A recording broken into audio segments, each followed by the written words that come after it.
Now let's talk to Mike Szynski. He's a retired physician and facilitator of crime prevention and personal safety. And what he does is offer us a middle ground when it comes to gun violence and any type of violence in general.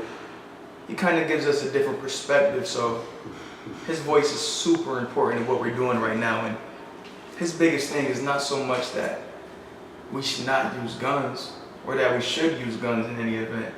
It's that guns are a tool and we're just people using them. And there are so many jewels that he dropped here that I'm kind of glad that I got to interview him. I didn't think that I would get so much knowledge out of an interview. But here it is. This is Mike Szynski.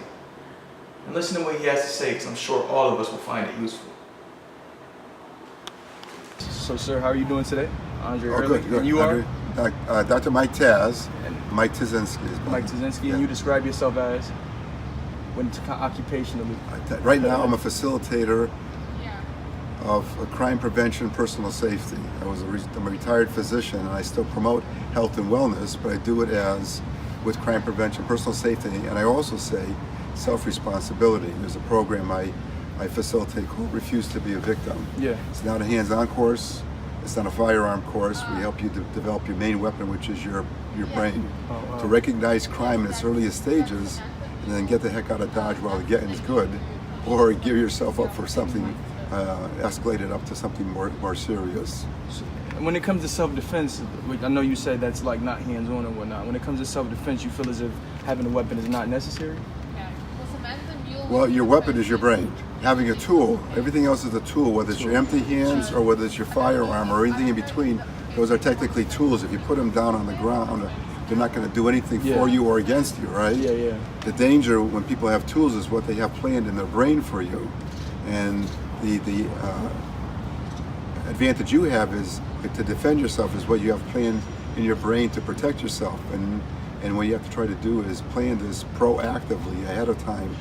People oftentimes say, well, something dangerous is going to happen, something like a criminal crime against me, I'll rise to the occasion. Yeah. But you don't rise to the occasion. You default to your previous level of training. And if you haven't trained, not good. Yeah. If you haven't trained under stressful conditions, you're only going to be half as effective as you should be. So you have to realize that. All right, so what is your stance on guns and gun control, sir? Well, I mentioned that in addition to teaching this course, which is not a firearm course, and it's not a hands-on course, I also am certified to do the basic pistol safety permit course that's recognized by the state police.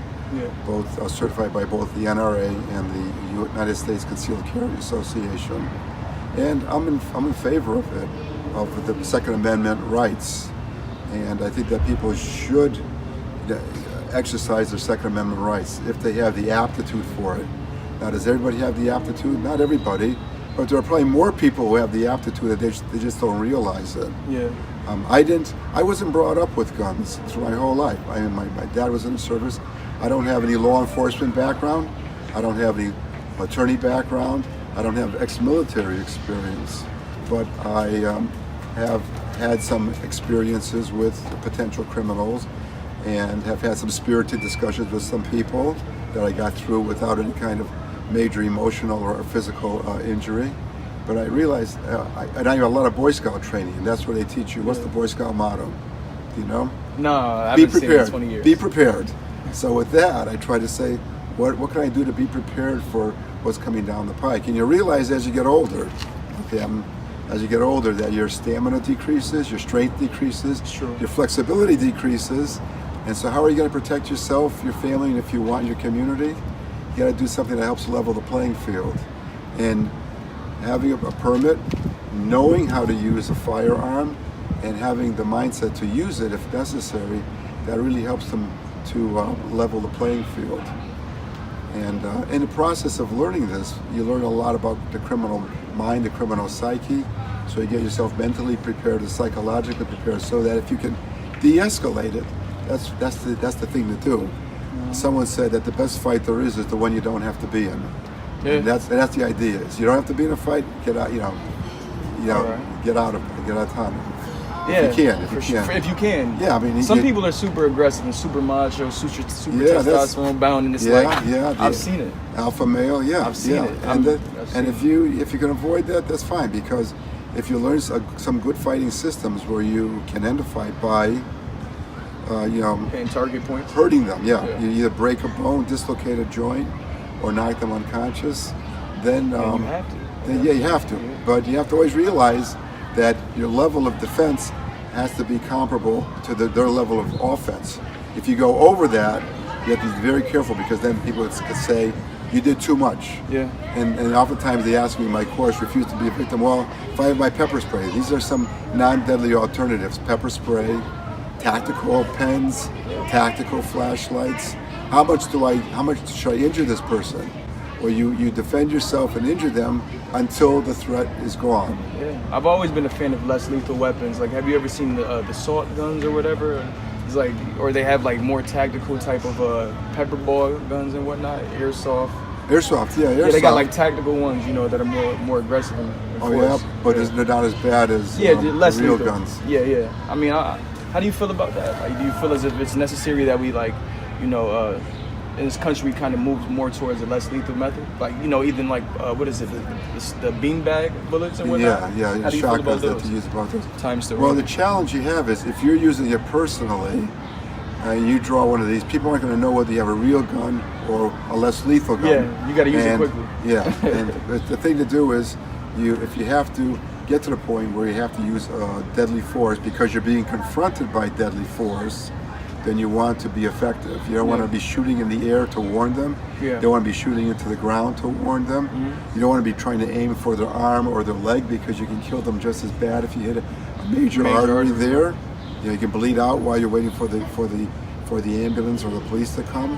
So if it's that bad, you have to use deadly force because you have to meet their level of deadly force. Then you use something that you've been trained with and used to. And I'm not even sure if a layperson could buy beanbag. Yeah, I don't think those are only police. But yeah, it might be. But do you feel as if they would be better as if we could, get civilians to use less lethal alternatives, and then maybe there would be less murders? Or actually, when I do my basic pistol safety course, that's something I tell them about, how to escalate as far as your defense. Yeah. You start, a person has words with you, and you have, you listen to them and so forth. You try to calm them down, but they're not threatening you physically. But you can't pull out your gun and show it to them. You just can't do that. And actually, in some of the scenarios that I've studied, one of the most challenging ones is a person comes and confronts you with a deadly weapon like a knife. Yeah. And so if you happen to be carrying and you show them that you have your gun, or you draw your gun and show that. Yeah. But they realize that they're bigger than you are. Yeah. Okay. But you have the gun, and they just got the knife. Yeah. So they throw the knife down now, and they start running toward you. And that's what I'm saying. Isn't it all about equal or greater force? So that's right. Now they don't have deadly force, but they're coming at you. Now do you shoot them with your gun? Because just getting slapped to the side or getting punched in the mouth, that's not deadly, and you're going to shoot them for that? No, what you have to do is have your pepper spray ready. So you can either holster the gun, pull out the pepper spray, and hit it with your pepper spray. And you do both. You would do both. You carry both on you? I would. Well, I have another alternative. You have tactical pen. Have you ever heard of that? I've seen the tactical pens. Yeah. Yeah, and tactical pen usually made out of aircraft grade metal, titanium, aluminum, or good brass. You can take one of these things and with a hammer you can break a block of ice with it, and nothing will happen. And you can use it as a pen, and it's refillable. You can buy new refills for it, but it's got a point on it, a very hard point. If they come close enough and you start hitting the soft areas of the face and neck, they'll realize that you're an opponent. You're not going to be an easy target. You're not going to be an easy victim. And 98% of people, criminals, would just say, I'm getting out of here. This person's killing me. This person's going to kill me. So, but I feel like that's, it's a gun is so, like, for many people, especially like smaller people in size, right? Like a gun seems just like more of a safer bet. Like, you pulling out a pen, this guy might be super fast with his reflexes. You don't know what's going on. Yeah, that's true. And if you're a smaller person, if you're an older person, if you're a woman, okay, so you're an older woman who's small, then almost anybody you're being confronted with has there's a disparity of force here. They have the drop on you. You can say, look at me, look at the guy. The guy weighs like 3 times the amount I do. Yeah. I thought I was in imminent jeopardy of loss of life or limb, and I had no other way. I tried to talk him down. It wasn't working, and I had to do this. I had to either show them my firearm, or draw my firearm, or use my firearm. Any one of those levels will do it. But whatever you do at that level, whether you show it, draw it, or use it, you're going to have to call the police and let them know that you had to do this. Because if you don't, the person, if you just say, well, I just showed him my gun, it was in the holster, I didn't pull it out, I just showed him, I shouldn't have to call, right? No, you have to call the police. Call them.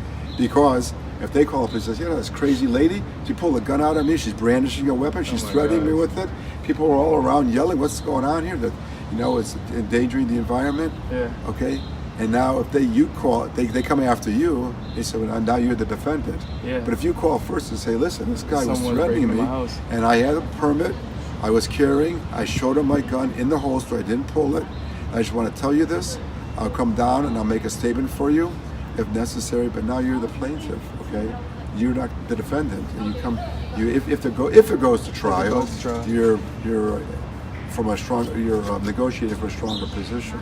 Yeah. A better position, an honest position. Yeah. All right, so there's a question, right? We talk about self-defense and being able to protect yourself within your domain and whatnot, but say you're in school, right? And now it has been like average of like being near one school shooting every day within 2018, right? How do you? Not really every day. That was at the beginning. It was nearly. Those were some Trump. Yeah, those statistics were a little bit. Did you read about the statistics? What happened? No. Talk to me about it. Sometimes there was a person. One of the statistics as far as shooting on school property. Yeah. I think it was a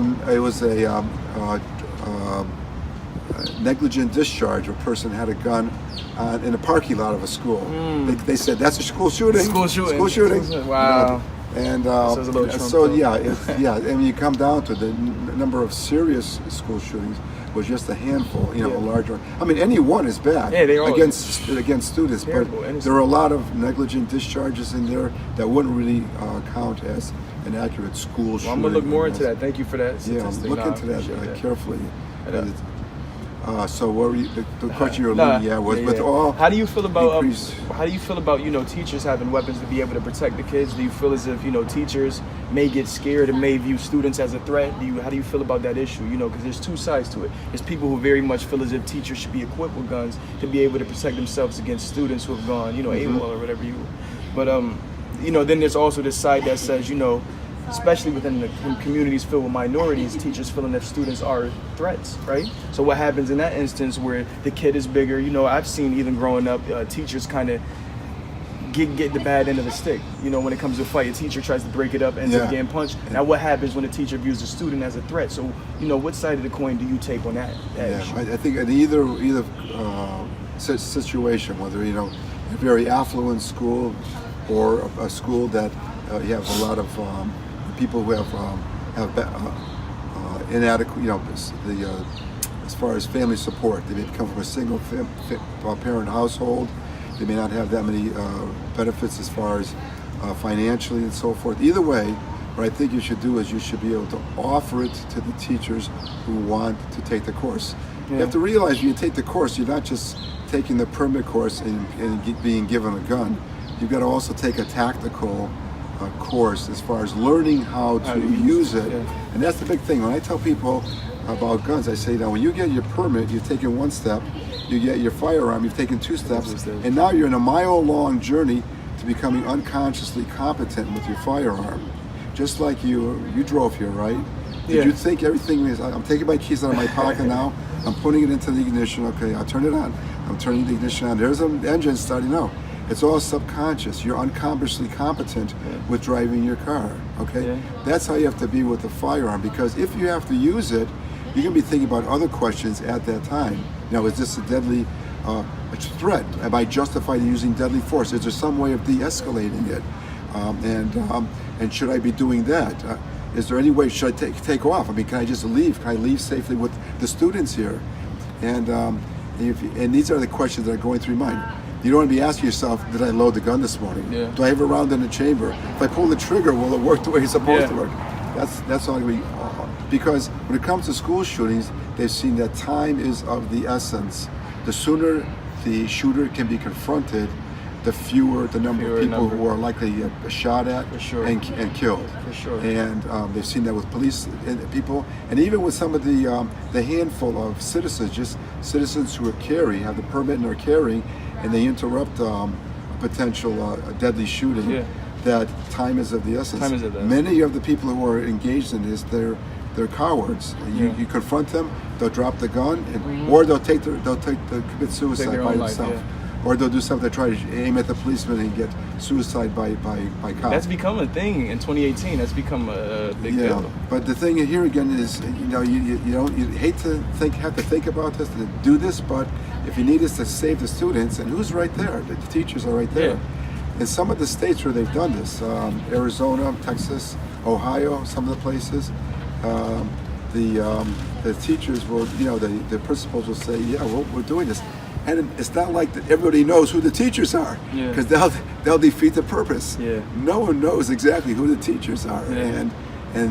and what they know is that there's somebody on the premises. We saw this in the last shooting in Texas. They had 10 students, I think, they were shot, and maybe, or is it 8 Recently, students? I think it was 10 or 10, 8 students and 2 adults. Yeah. And they said if that person, the resource officer, didn't intervene, there's a good likelihood there would have been more people shot and more people killed. And they had another 10 people who were wounded, and they're going to make it. Crazy. But again, time is of the essence, and that's why I think if they have that opportunity. Now, I told you that I wasn't brought up with guns. I was introduced to guns when I was like 35 years of age. Yeah.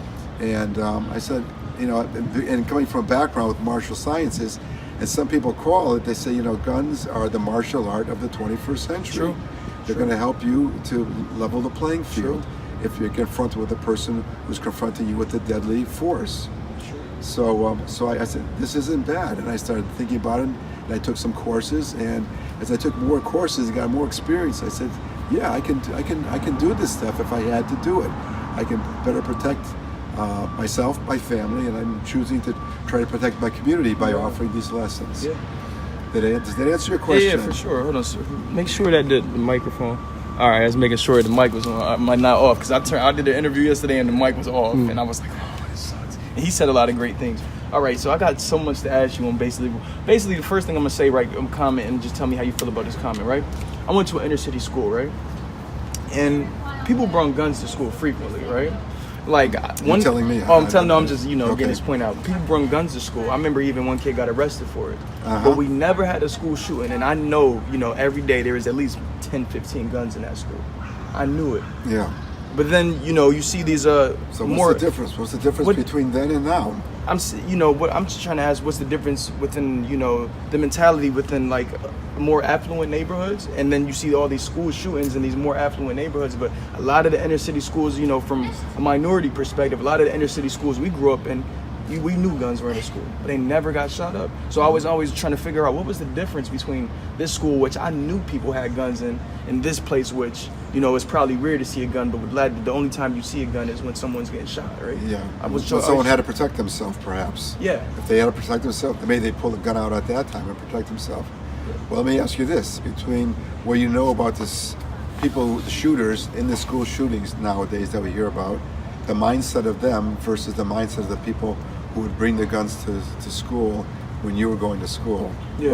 Was there a difference in the mindset? Oh, for sure. For sure. And that's the whole thing. That's it, yeah. And that's the big thing. I mean, and you look at a lot of these more recent ones, the Florida shooting, for example, that person, there were warning signs all along. There were like 40 warning signs where the police came and spoke to him. The neighbors would call the police, the school would call the police. They went and saw him many, many times. The FBI came to see him and interview him, and they couldn't find him. They said they couldn't find him. The FBI couldn't find this person to interview him. Can you believe that? No, it's insane. Yeah, It's insane. and so, I mean, that's where you got to do your due diligence as far as trying to nip the problem in the bud when it's easier to solve rather than in the acute situation. And so a lot of people who brought the firearms to school, they probably brought for their own protection, but he had a healthy mindset as far as, I'm not going to use it to shoot up the place. I'm going to use it just to defend myself. Yeah. And thank God it wasn't necessary at this time. I think that's one of the biggest times, one of the biggest problems. I know that when I was your age, when I was a teenager going to my early 20s, a lot of the people with psychiatric problems were recognized that they had problems, and they were in hospitals. We didn't have the medications then to treat them, all right? But now they're being given medications. Yeah. They're treating on an outpatient basis. Yeah.